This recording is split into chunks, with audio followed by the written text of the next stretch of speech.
안녕하십니까. 이것이 신앙고백이다 시리즈 7권 중 두 번째 책이죠. 돌트레이더 법규 마지막 5장 그리고 마지막 항 15항에 오늘 또 아마 마지막이 될 것 같은데 마지막 세 번째죠. 성도의 견인 5장의 주제입니다. 그리고 15항의 주제가 성도의 견인의 교훈과 대조되는 반응이다.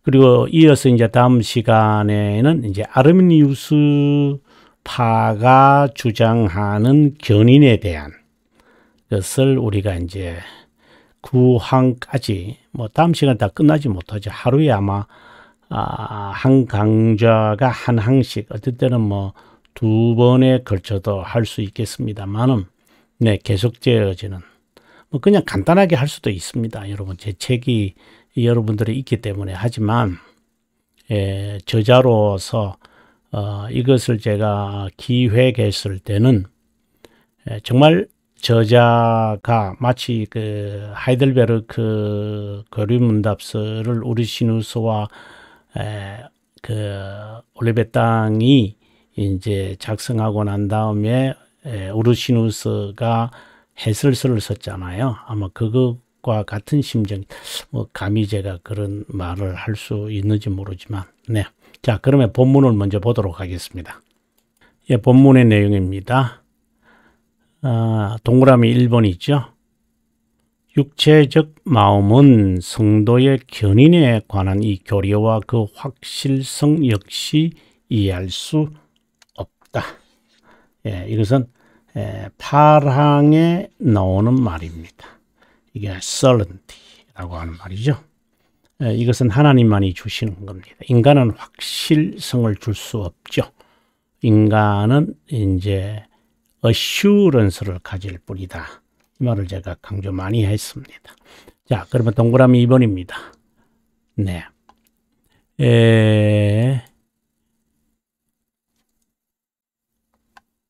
우리가 한번 보도록 합니다. 동그라미 2번입니다. 그것의 교리는 하나님께서 자신의 이름의 영광을 위해 또 경건한 영들의 위안을 위해 자신의 말씀에 가장 풍성하게 계시하셨고 그분이 신실한 자들의 심정에 새긴 것이다. 사실상 이제 이런 표현들도 참 우리가 각별하게 봐야 되죠. 경건한 신실한 자. 왜 이렇게 표현을 했을까? 그냥 경건한 자의 위안을 경건한 자의 심정에 이렇게 하면 될 텐데 이는 이제 성도들에 대한 표현들이 성도의 견인 그렇게 말해요. 그냥 신자의 견인이라 그죠. 택자의 견인 이렇게 해도 되죠. 그런데 이런 용어들이 나올 때마다는 그것에 따른 그 측면에 이것이 다르죠. 그래서 여기 보시면은 경건한 영들을 위안하는 거고 그리고 이것을 신실하게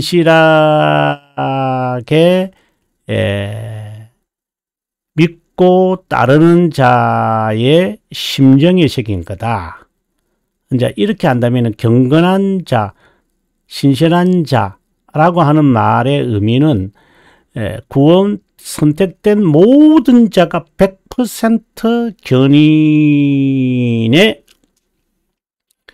확신을 갖는 것은 아니에요. 그럼 좀 말이 좀 어폐가 있죠. 오른쪽 강도처럼. 제 말은 항상 이런 확신을 갖고 있는 건 아니에요. 그래서 그 1장 우리가 16항일 거예요. 1장 16항에 보면 자신이 유기된 자라고 우리가 생각할 수도 있거든요. 극소수만 실제로는 선택된 자잖아요. 그래서 저 수백만 명이 지금 한국교회 수백만 명이 신자라고 하더라도 저 거품이고 허수일 가능성이 상당히 많잖아요. 근데 이제 나도 그 허수일 수도 있죠. 이제 그런 사람들은 자신이 유기된 자라고 생각할 수도 있겠지만, 그런 염려가 있다면 이렇게 하셔야 한다라고 해서 이제 16항에서 자세하게 이제 방안을 말하고 있잖아요. 여러분 꼭 참고하시길 바라요. 이제 그런 의미에서 이제 성도의 상태에 따라, 선택된 자의 상태에 따라 경건한 자, 이거는 실제로 행동을 하는 자를 말하잖아요. 그리고 신실한 자는 마음에, 이게 이제 중생이 된 자를 말하는 거죠. 근데 중생된 자가 중생의 경험, 즉 회심을 안 할 수도 있으니까, 아니 못한다, 안 한다, 이제 이렇게 정확한 표현을 우리가 여러 번 편익에 따라서 사용하시더라도 그럴 수 있으니까 이런 이제 용어들이 차이들이 나오는 거예요. 자, 동그라미 3번입니다. 오늘부터 오늘 강의에 아마 페이지가 될 것 같습니다. 사탄은 이 교리를 정오하고 세상은 비웃고 무지하고 외식하는 자는 악용하고 이단자들은 반대한다. 나중에 888페이지인데요. 거기서 아마 자세하게 설명하겠습니다. 하지만 그리스도의 배우자는 그 교리를 값으로 매길 수 없는 보화처럼 많은 애정을 가지고 항상 사랑했고 지속해서 변호했다. 무엇을요? 견인 교리를. 그 어떤 합의나 강함이라도 대항하여 이길 수 없도록 하나님은 그 배우자, 그래 앞에서는 경건한 영이라 그러고 신실한 자라 그러고 여기는 배우자라 그러고 상당히 흥미있죠. 이제 배우자라는 것은 이제 보존과 관련되어 있는 부분들이죠. 왜냐하면 사랑하는 배우자를 끝까지 보호하고 변호하잖아요. 그러니까 지키잖아요. 이제 아버지, 아들, 이제 동그라미 6번입니다. 성령의 그 단일케 하심. 그 이야기를 지금 하게 되어지는데요. 네. 하나님께 영예와 영광을 돌리도록 하자라고, 아멘. 이렇게 되어 있습니다. 자, 그러면은 88페이지로 우리가 한번 가도록 하겠습니다. 888페이지요. 예, 우리 본문 888페이지 동그라미 3번입니다. 견인교리에 대해 확신하며 힘들지만 견디며 영적 전투에 나서는 선택된 자에 대한 사탄은 지치거나 멈추지 않고 공격한다. 무지하고 외식하는 자는 제 마음대로 해석하고 악용하여 경건한 자를 그릇된 길로 가게 하거나 웅덩이에 빠뜨려 어려움을 겪게 한다. 그런데도 선택된 자는 견디며 전투를 쉬지 않는다. 이런 모습은 시편을 쓴 다윗에게서 너무나 자주 찾아볼 수 있다. 시편 54편은 악한 자들의 어리석음을 고발하면서 의인은 언제나 하나님을 바라봐야 한다고 권한다. 예. 제2권의 마지막 장인 72편까지 지속한다. 칼빈 선생이 견인하는 성도들에게 주는 권면을 한번 읽어보도록 하겠습니다. 3권 9장, 이제 성도의 삶에 대해서 이제 미래의 삶에 대해서 이제 설명하는 거죠. 3권 10장은 이제 현재의 삶에 대해서 이제 어떻게 살아가는 원리를 말하고 있다면 보겠습니다. 신자는 지상에 거하는 한 도살을 당하는 양들과 같다. 머리를 들어 하늘을 우러러 본다면 아무리 괴로움과 모욕을 당해도 어려움 없이 견딜 수 있다. 저는 이러한 글을 읽으면서 칼빈 선생의 형편이 어떠했는지 짐작이 돼요. 칼빈을 연구하면서 또 제가 칼빈을 이제 흡혈귀라고 이야기하는 가스텔리옹라든가 세리베투스라든가 페인이라든가 그리고 니코데무스 파라든가 볼색이라든가 이런 사람들의 그 적대자들이라 그러죠. 엔타고니스트들을 바라보면서 그들을 제가 살폈으니까 보면서 칼빈이 어떤 심정을 가졌을까를 이제 가히 짐작이 되는 것 같아요. 경건한 자의 인내를 사악한 자들이 비웃고 불공정하게 취급하더라도, 예, 맞습니다. 주 예수님께서 오셔서 갚으실 것을 믿어야 합니다. 그분이 구속자이면서 심판자시고 보복자잖아요. 저는 처음에 읽을 때는 잘 이해가 안 됐어요. 왜 하나님이 보복자야? 복수? 왜 복수? 이런 이제 생각을 했는데, 정말 경건한 자들은 다윗처럼 이러한 고백을 한다라고 봅니다. 이것은 그분의 공이며 유일한 위안입니다. 이 위안을 빼앗기면 우리 마음은 절망 상태에 빠지거나 파멸에 이르게 되고 이 세상의 텅 빈 위안의 포로가 되게 말 것이다. 신자의 눈이 부활의 권능으로 향한다면 그 심정에 있는 그리스도의 십자가는 악마 육과 죄와 사악한 자들을 마침내 이길 수 있을 것이다. 정말 확실한 이야기를 칼빈이 우리들에게 하고 있다고 봅니다.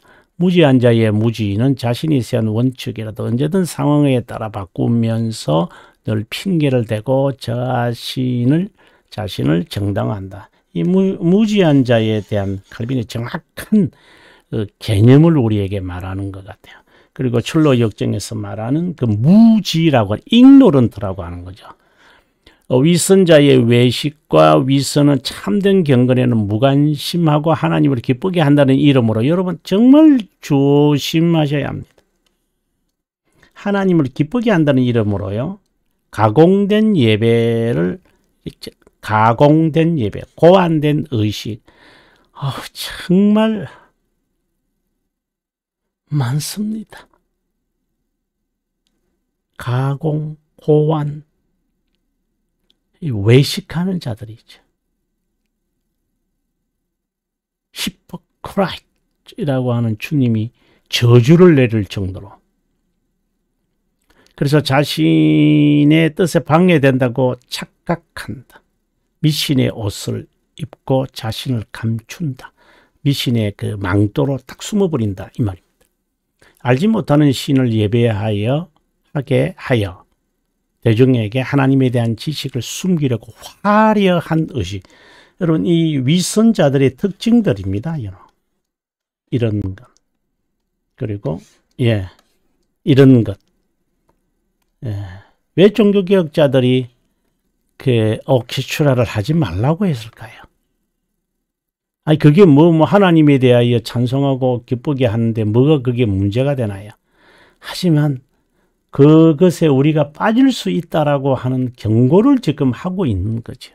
여러분, 우리 경고 들어야 됩니다. 한국교회. 근데 안 듣죠. 들을 것 같으면 그런 거 안 하죠. 안 들을 거니까 하는 거죠. 왜냐? 일반인들은 그런 걸 좋아하니까. 그래서 교회 모임 안에 그런 집단들을 만들어 마치 교회라고 하는 것을 하니까 이런 비판은 너무나도 많지만 그냥 지나갑시다. 이단자, 견인교리를 반대한다. 대표적인 것이 아르미니우스파, 펠라기우스. 요거는 이제 다음 이제 오류에 대한 강의를 하면서 좀 더 자세하게 여러분에게 설명하겠습니다. 이런 이들은 영원한 선택을 부인하기에 확실한 보존을 시간에서의 선택으로 주장한다. 시간에서의 선택, 영원한 선택을 시간에서의 선택이라. 이게 이제 아르미니우스가 우리들에게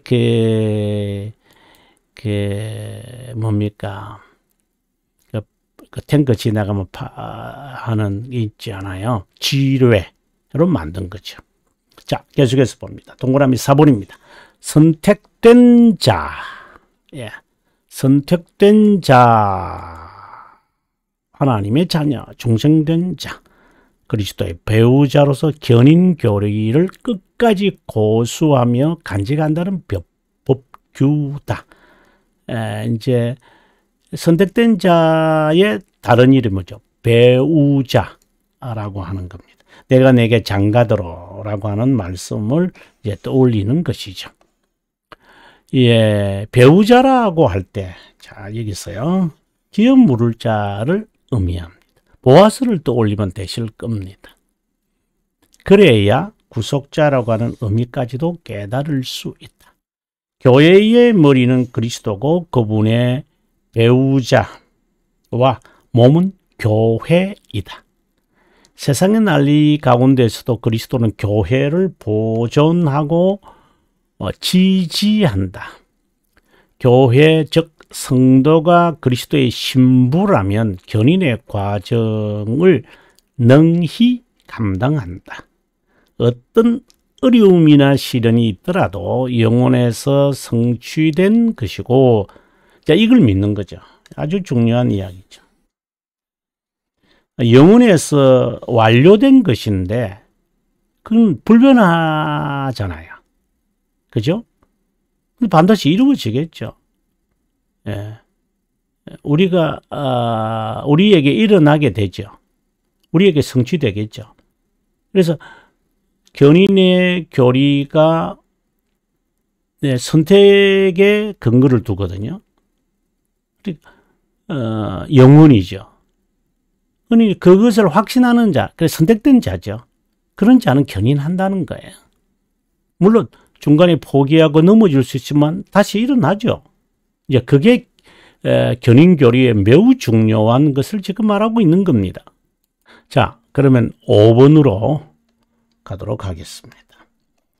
그리스도의 배우자인 교회 또는 성도는 어떤 위협이나 세력에 두려워하지 않는다. 실제로 두려워하죠. 그는 일시적이죠. 불안하죠. 좌충우돌하죠. 그분은 영원한 분이기 때문이다. 끝내 두려움이 이제 안 한다고 하고 돌아가는 그 둘째 아들처럼 그분은 영원하기에 언제나 한결같다. 영원하신 하나님께서 어떤 세력이 자기 자신의 자녀를 위협하는지를 모를 리 없다. 우리에게는 예기치 않는 일이나 사건이더라도 그분은 언제든 현재이다. 정말 칼빈 선생이 3권 23장 기독교 강요 말합니다. 거기에서 하나님에게 예지란 현재를 말한다. 하나님에게는 다 현재로 보이는 거죠. 현재예요. 현재.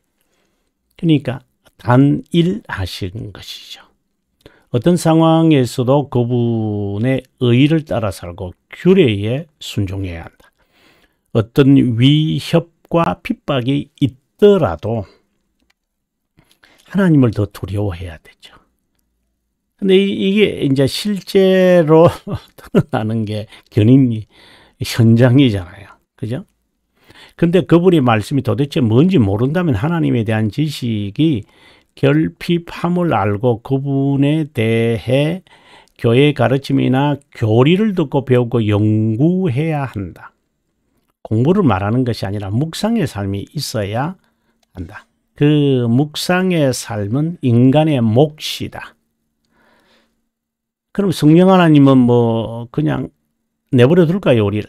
그런 말은 아니고 우리가 해야 될 의무다, 이 말을 지금 제가 하고 싶은 겁니다. 그분의 속성을 묵상하는 삶을 살 때 우리의 작고 큰 일에 그분의 말씀이나 의지가 뭔지 말씀해 주실 것이다. 이것을 흉내내서 신비주의나 은사주의에 빠지면 안 된다. 영원한 하나님은 불변하기에 자신의 배우자를 내버려 두지 않는다. 그분은 영원한 아버지이기에 무슨 악한 일이 우리에게 나지 않도록 보호한다. 여러분, 저는 신비주의나 은사주의에 빠지면 안 된다 라고 되어 있는데, 신비주의는 은사주의, 이것은 현대에 나타나는 모습이 은사주의고요. 이제 20세기 초이죠. 그리고 신비주의는 중세시대에 주로 일어난 그 은사주의자들이죠. 근데 이제 신비주의자는 훨씬 은사주의보다 강하죠. 그 대표적인 것이 이제 자너바크, 잔 다르카라고 하는 사람이 또 신비주의자죠. 중세의 신비주의자들은 많았어요. 근데 이것이 우리도 신비적이죠. 하나님의 사역은 신비롭고 비밀적이잖아요. 예.